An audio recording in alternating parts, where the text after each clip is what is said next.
Greetings, Starfighters! Welcome to the 200th video for this channel. With an asterisk, because there have been a couple of videos over the years that I've deleted. But anyway, yeah, 200th video, and I wanted to do something special to mark the occasion.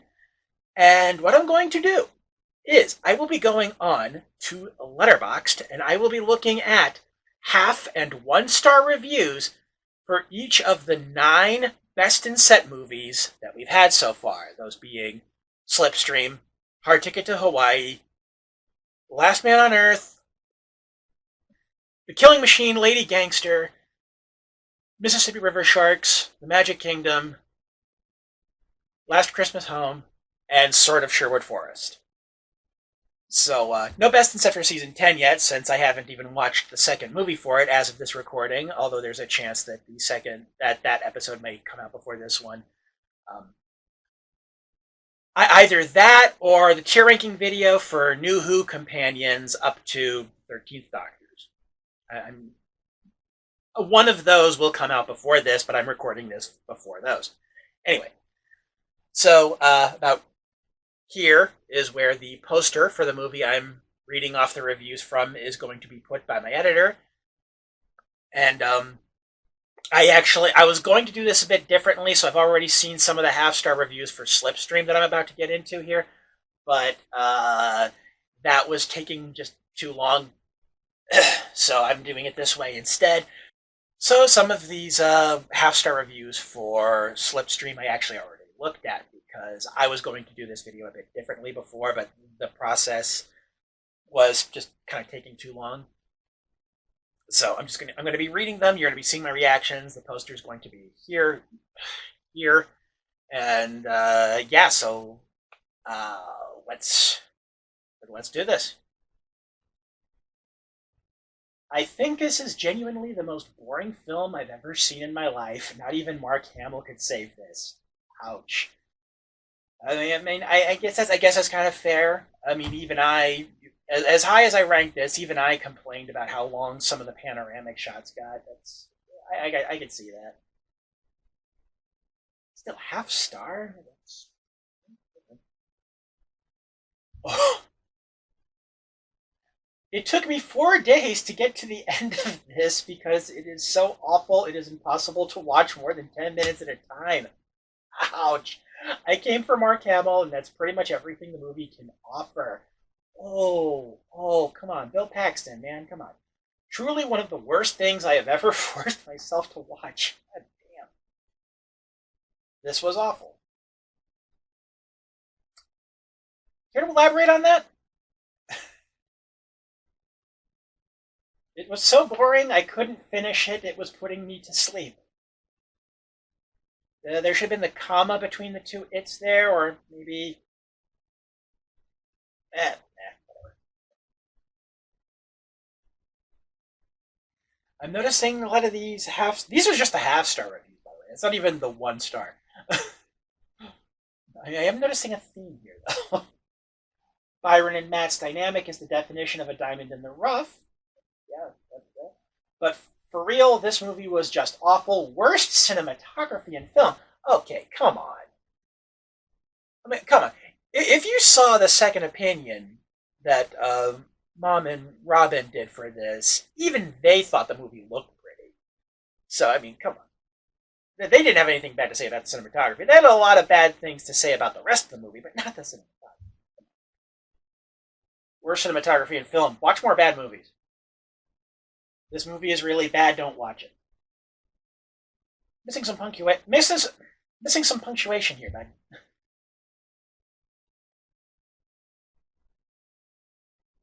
Not a good movie. Unfortunately, they deleted all the action scenes. It is at least an interesting artifact of a complete and total flop of a movie that bankrupted its producer. Wow. Tell us how you really feel. Damn.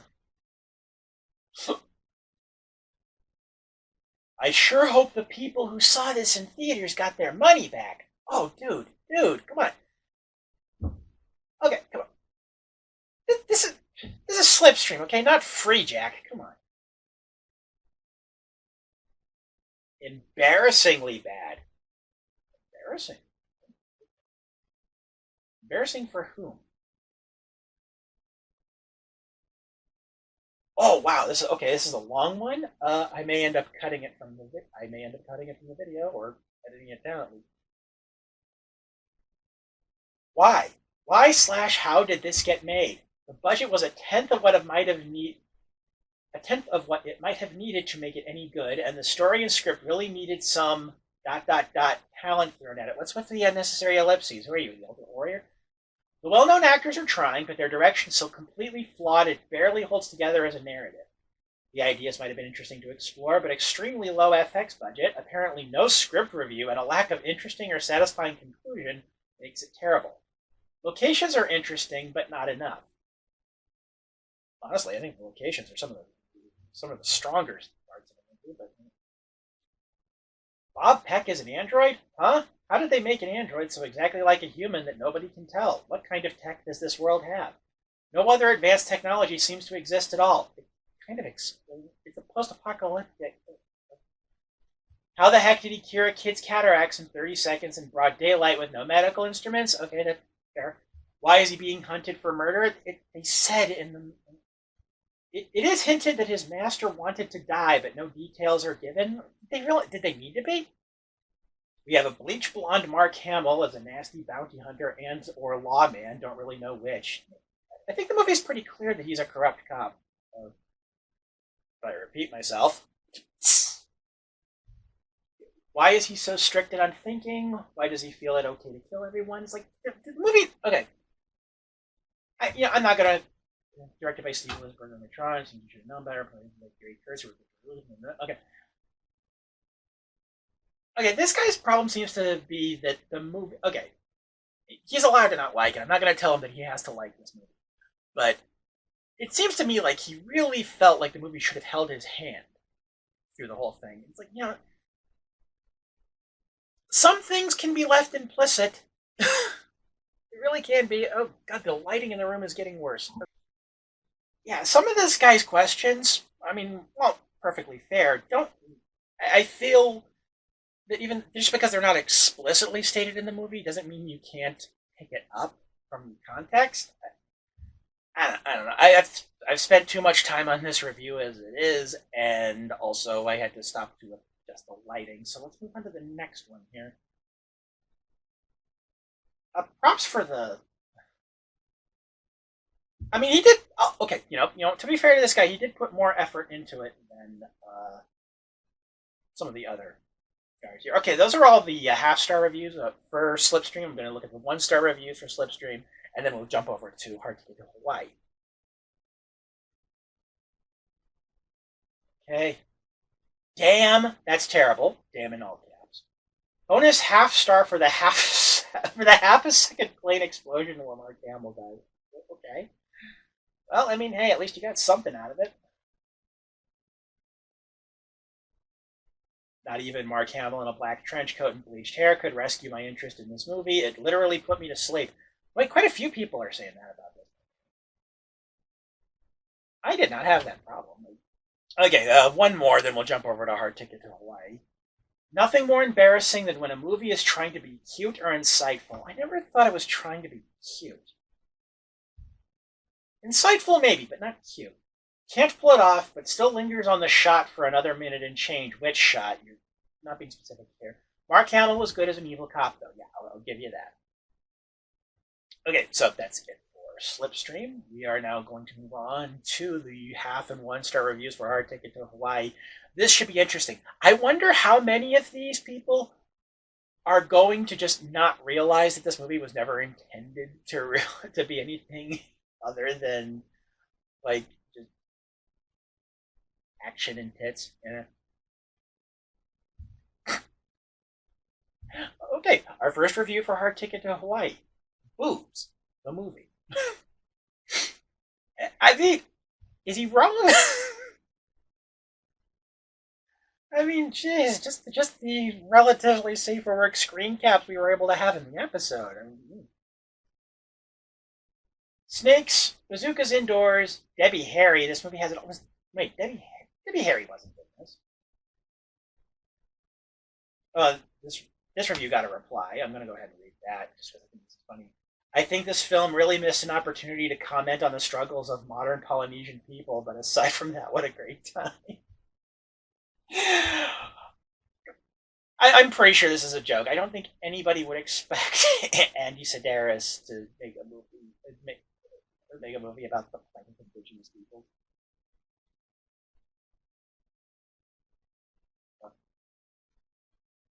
Just the thing, but I think this same guy might have. It feels like I dreamed this movie. Fair. It has a guy blowing up a sex doll with a bazooka and a radioactive snake that attacks people through the toilet. See, very few other movies do. This is from the half-star review. But also, it wasn't radioactive. It was injected with cancer cells from rats. Pay attention. That is very important to the plot. Okay, so I think I might have I think I might not actually be getting all of them, but this video is going to be pretty long as it is here, so I'm not going to worry about that. Those were half stars. These are the 1 stars. Although honestly, one of the half-star reviews sounds like a glowing endorsement. So I don't know, maybe the guy wrote his review on opposite day. Okay, here's just the 1 stars. Boobs, snakes, missile launchers, blood, boobs, frisbee. Hell yeah. Okay, again.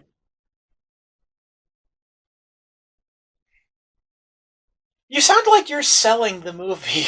So what is with the 1 star? I mean, what is your 5-star review? What is your 5-star review for a movie look like? Worst piece of shit I've ever seen in my life.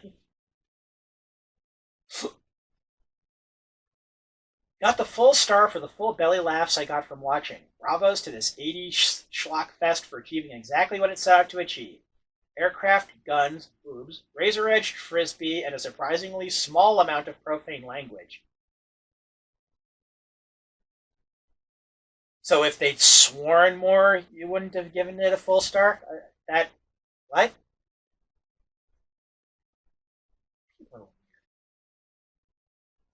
And one more for Hard Ticket to Hawaii. Every time I looked up from doing homework, there were just a bunch of new people screaming. Well, your first problem is you're watching a movie while doing homework.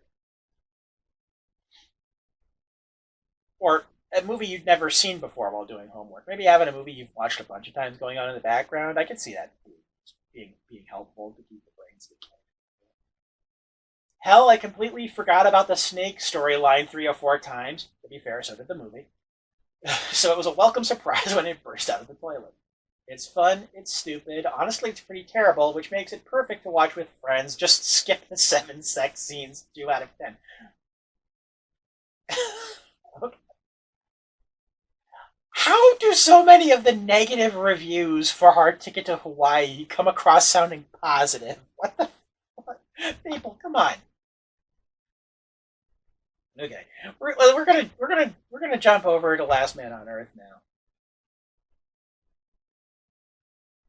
I'm gonna scroll a bit to find some half-star reviews for this one, and this is in German, so we're gonna go to the next one. Woof. WHUF. That's.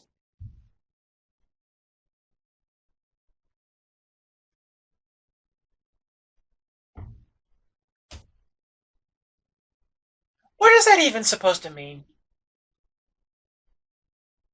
Like at that point, why even bother writing a review? Just give it the rating and move on.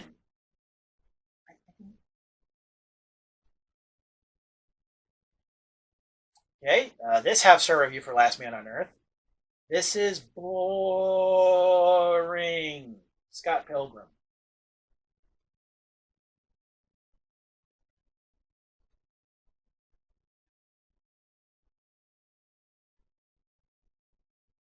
Yeah, that's all the half-star reviews, and like, they put no effort into this at all. Like, why bother writing? Why bother writing anything at this point? Wow, I haven't been this annoyed in an old horror ending since The Night of the Living Dead. Too many interesting questions left unanswered, and the laws of the zombie vampires, zombies, just haven't been thought through. Dude, like, I mean, how seriously can you take this? He hated the ending of Night of the Living Dead. That's like one of the great tragic endings in cinema history. Give me something that I can think is fair or that I can laugh at. That is what I am looking for in all these half and 1 star reviews. And with Last Man on Earth, I've been getting let down in that department. The first adaptation of the novel I Am Legend. Vincent Price is a bizarre choice for a leading man in a zombie thriller. Oh, come on. Put respect on his name. Don't. The movie is very low budget, and the choice to have the zombies talk was downright comical. That's because they're vampires. I wouldn't recommend this one. I wouldn't recommend your review. I tried to watch it, I really did, but I got to about 15 minutes in and was bored out of my mind. That might just be me, though. I have a quite short attention span, and I'm not a fan of films who get good towards the end. So you hate slow burns? I mean, to be fair, it can be annoying when a movie just like completely sucks until like the last 10 minutes, and you're just like, you could have been like this the whole time. But no, that's not the last. Oh, come on, it's a slow burn, sure, but there's a point to that. A pretty good performance from Vincent Price cannot. Oh, ouch. A pretty good performance from Vincent Price cannot save this decidedly low-budget adaptation of I Am Legend. It was 1964. What kind of money did you think they were going to have for this?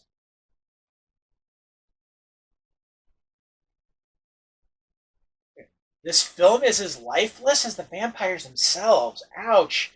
And then, the rest of the review is not in English.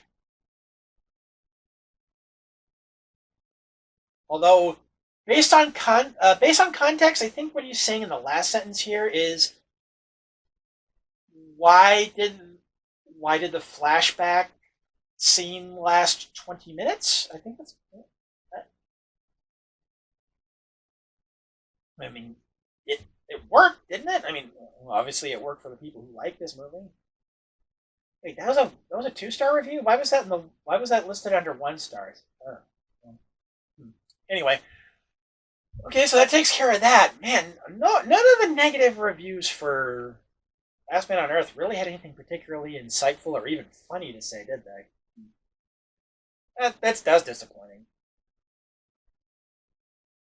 Well, okay, it's disappointing for this video. It's not disappointing for someone who really liked this movie.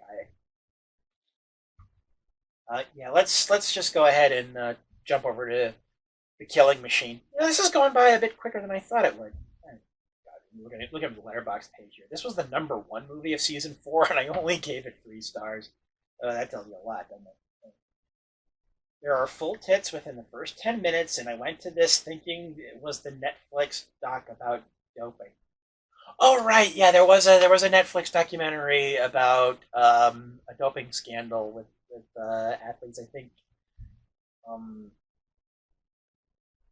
it was in bicycle racing, but it wasn't specifically about Lance Armstrong.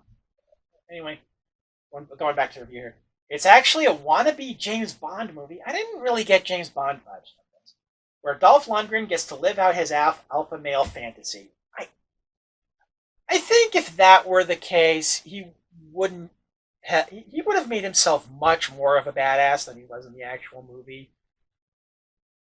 He would have filmed it to have him be stronger and faster than everyone and not have him be winning through experience. I think Dolph Lundgren was well aware of his age when he was making this, and that's one of the reasons this movie works as well as it does. Get back to the discussion. I think they misread the Icarus myth because the analogy was unclear. No, that was just his code name, dude. Also, I should point out, Icarus was the name of the Netflix documentary, not the Icarus. It's also the alternate name of this movie. It was The Killing Machine on my DVD, but it's also known as Icarus. It's listed as Icarus on Letterboxd. So, anyway, No, I think they misread the Acre Smith because the analogy was unclear. I don't think this was supposed to be an analogy. At one point, you see the little girl's mic pack. I'm not going to tell you when to keep you on your. Did we? Yeah, I might have missed that. Okay. This review. Yeah, that happened. Sure. I mean, she's not wrong. The movie did happen. Not really much of a review. Thanks, but no thanks. Okay. Okay, those were the half-star reviews. Let's look at the 1 stars. That's in Japanese. Petition to rename slow motion Dolph motion? Ouch.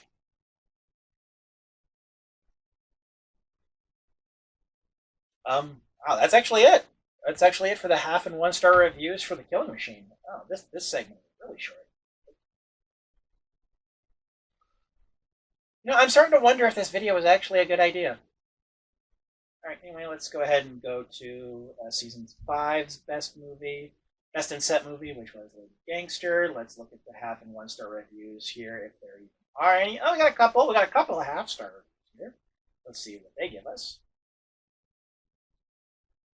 If you can decipher this code, you'll know whether the film is any. Okay, dude, no, come on, that's not funny.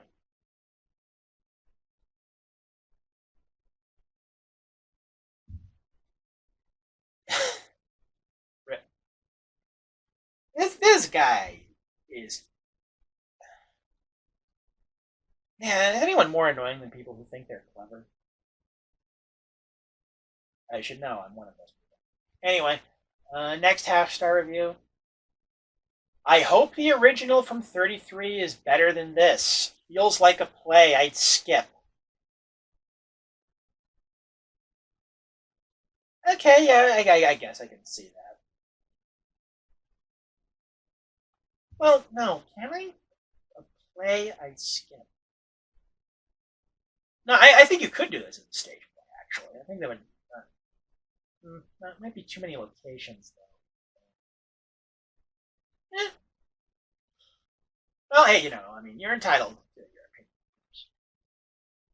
And no 1 star reviews. Okay, well, that's. Oh, I thought the segment for the Killing Machine was going to be what was short. Ended up being short. This is. Okay, what was Season 6's best movie again? Oh, yeah, so the River Sharks. Okay. Oh, man, this one's. Oof, this one looks like it's going to have a lot of half and 1 star reviews. Settle in, folks. Let's hope these are fair, funny, or both, because that is what I've been looking for this video, and the last 2 or 3 movies have actually been a little disappointing in that department. I can talk, I swear. Okay. So awful, it may well have been dredged up from the bottom of its titular body of water. That's a good line. Even grading on the shark movie curve, this one is rife with failures between the limp performances of the cast. Okay, none of them are going to win any Oscars. And special effects so amateurish it feels like director Misty Talley is playing a prank on the viewer. Oh, okay. Okay, fairness to me here, I kind of messed up the grammar on that one. That was a full sentence. It was even grading on the shark movie curve, this one is rife with failures between the limp performances of the cast and special effects so amateurish it feels like director Misty Talley is playing a prank on the viewer. There's none of the redneck exploitation the title promises. Did it promise redneck exploitation? I'm getting flashbacks to I forget exactly which outlet wrote it, but it was a comment about after WandaVision on Disney Plus wrapped up, and it was something like Marvel fans disappointed WandaVision didn't deliver something it never promised. Okay. None of the redneck exploitation the title promises. No high concept nonsense explanations for why the sharks are there. Okay, I'll give you that one. Or even any interesting kills.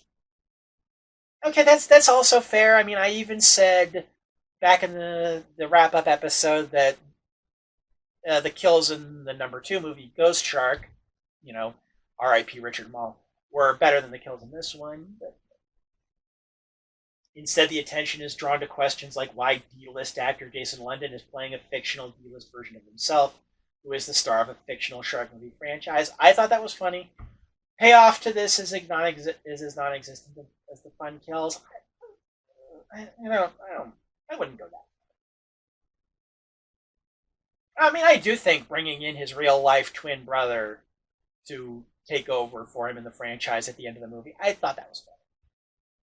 The few laughs in this movie come from when they're referencing non-existent shark movies. The Thin Blue Line and Shark of the Covenant are the standouts, all of which sound more fun than this drag.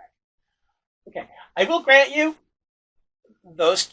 If those two movies were real, that they might be funny. Shark of the Covenant.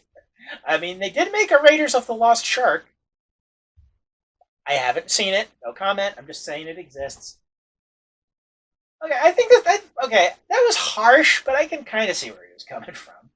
And that opening line was great. Okay, this one, next review. I am going insane. Okay, but what did you think about the movie? What a shitfest. All my money, all my money. Sharks are an endangered species, you know. Was that a line from the movie? I don't remember that being a line from the movie.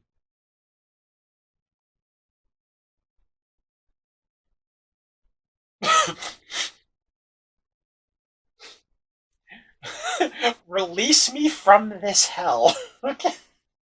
That's the whole review. Release. Okay. I mean, I enjoyed this movie, but that's funny. Okay, we're still in the half-star reviews, by the way. This is a pure and simple joy to the shark film that just can't be dimmed even by the subpar productions that go behind them. Sharks are the last true monster of this planet, okay? And it is that very nature of mystery and unfamiliarity that makes them a compelling villain in any movie they appear in. I will admit that I was not planning on watching this movie, but as of now I have, and I will say that this is legitimately one of the better bad movies I have seen in a while. Sci-fi movies have always been bad, but recently they have been bad purposely to cash in on the charm of the schlock and have killed it entirely with a wink and a nod. This movie, however, almost seems to want to wink and nod at you, but manages to stumble and fall even at that low bar, ouch, which makes it a genuinely charming watch. This is supposed to be a negative review? Actually, I'm kind of getting mixed signals here. Eastern Eagle. Don't get me wrong, it's terrible, but it's the kind of genuine terrible that comes when actors and crew focus more on the fun of making a movie than in the product itself. 5 out of 100. Oh. Alright, okay. You know what, honestly, I don't know if I would ever be able to rate a movie if I was using a 1 to 100 scale. Honestly, sometimes I kind of just wing it with the 1 to 5 stars thing. But yeah, wow, mixed signals. That's while the general narrative is significantly more cohesive than the majority of these abominations.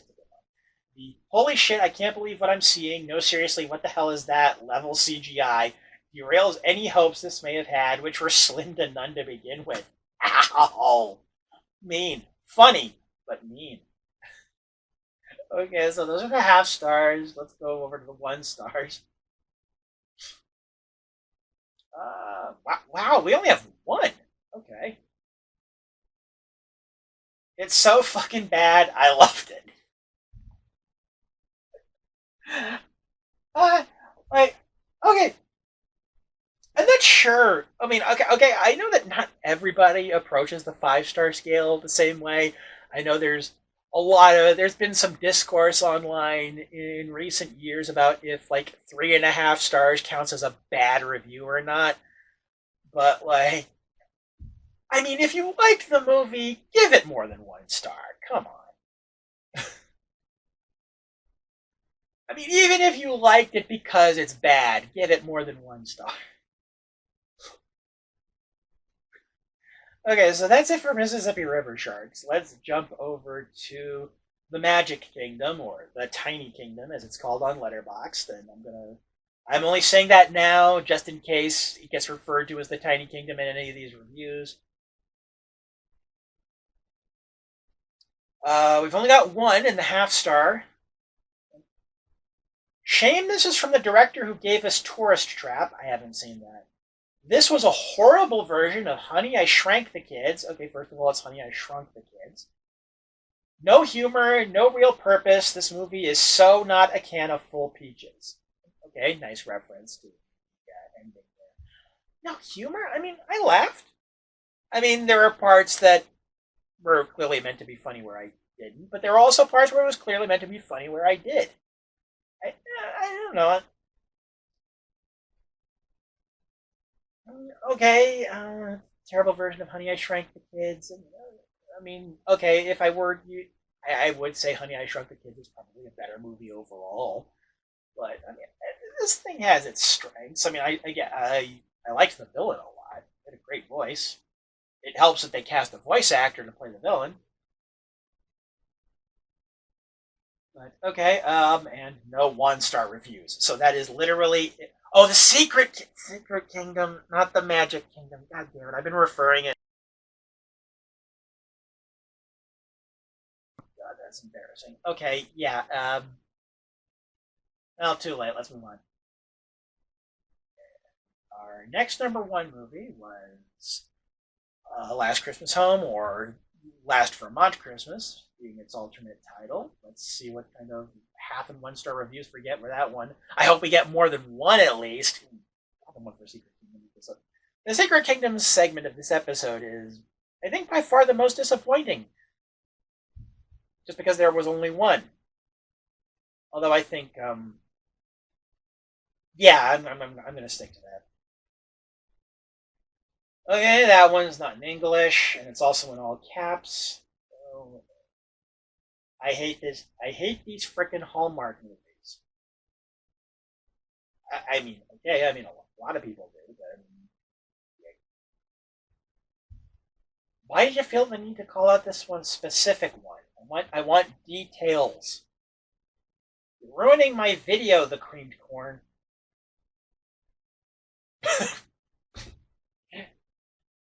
Every Hallmark Christmas movie I watch ages me by 5 years. Okay, that is funny. I mean, you could have written that review about any of these, honestly, but you wrote it on this, so that's why I'm seeing it. And 1.5 star. Okay. Absolutely terrible. One of the worst Hallmark movies I've ever seen. Wow, he didn't just say Hallmark Christmas movie, he said Hallmark movie. I honestly don't even know what happened in this movie, despite having watched. Fair, I guess. Wow.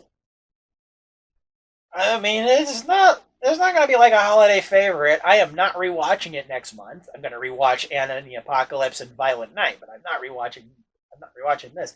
But I mean, I can quite literally think of 3 other Hallmark Christmas movies that were worse than this one. And if you go to my channel and go to the Season 8 playlist, you can see what those 3 were. Okay, no, that was actually the last for the half-star ones. So let's jump over to the 1-star reviews. If we have any. Just 2? Okay. Please be funny. That is all I want. Please be funny.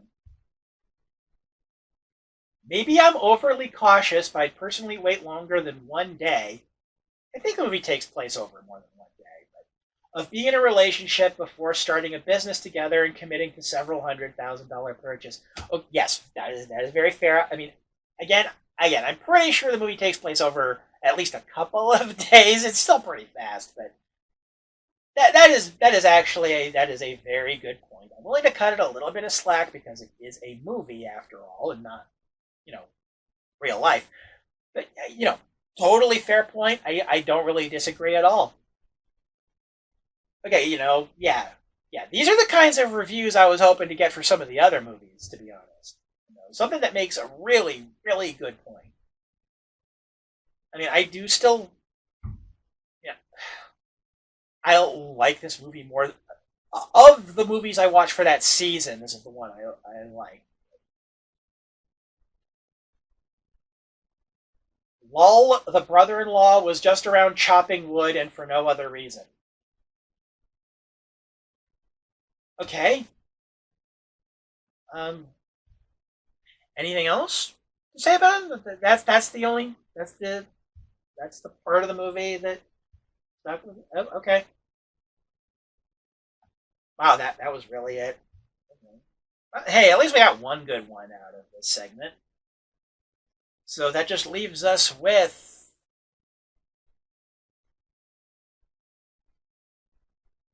Did my recording start and stop and start over? Sort of Sherwood Forest. Oh shit, battery's going.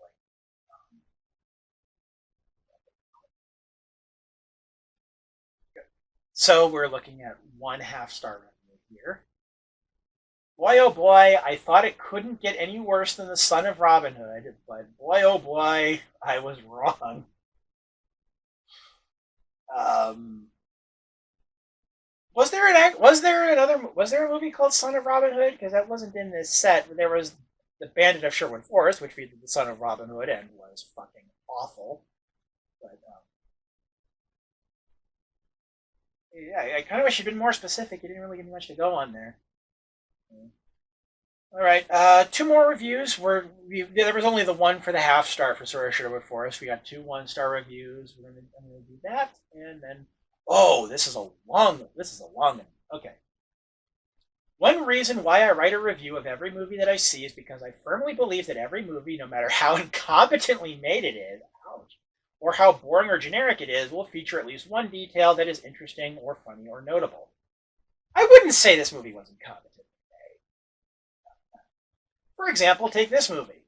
This doesn't have much to add to the massive canon of Robin Hood movies. The action isn't staged particularly well. I mean, the movie was kind of done more as a mystery than an action movie, but the actors aren't particularly charismatic. I disagree completely with that.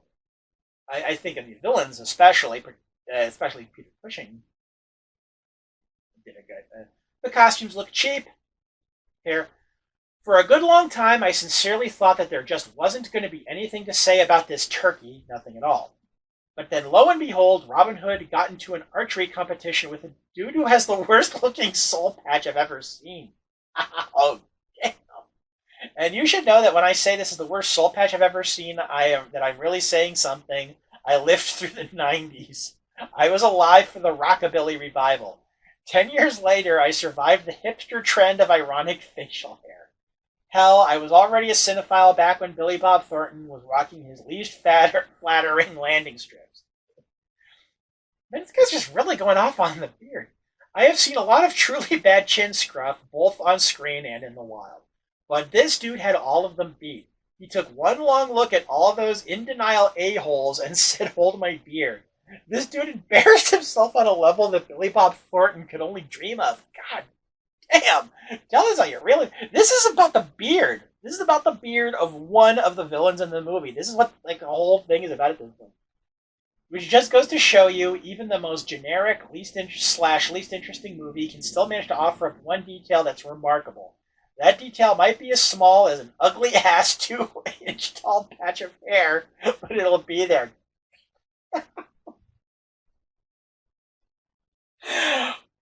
Bravo, sir! I'm gonna click like on this review, because fuck, I mean, I really enjoyed this movie, but goddamn, that review is funny. Okay. He just kept going on and on about the beard. Okay, and we're kind of ending on a bit of a down note here because there's really not much to this. It just says, more mortifying than any of Hammer's horror efforts. Really? Okay, you are entitled to your opinion, good sir. Okay. So, yeah, that's it. Well, this experiment was a failure, but I spent all this time recording it, so I'm going to put it up anyway. Yeah, well, Yeah, hey, thanks to everyone who watches this. Thanks to all the subscribers to my channel, and that's a Venn diagram, not a circle, based on the viewing. Excuse me. Based on the viewing numbers, a shocking number of you who watch my videos aren't actually subscribed to the channel. I imagine if I looked into the analytics, I would know exactly what that ratio is, but I don't have enough subscribers or views to have basically unlocked that on YouTube. So anyway, yeah, 200th video. I'm not gonna do anything like this particular video again anytime soon because this did not turn out like I'd hoped. Maybe if I'd included reviews from IMDb, But then again, this episode's already running a little long.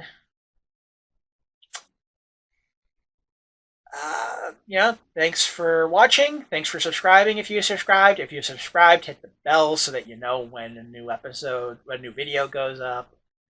And,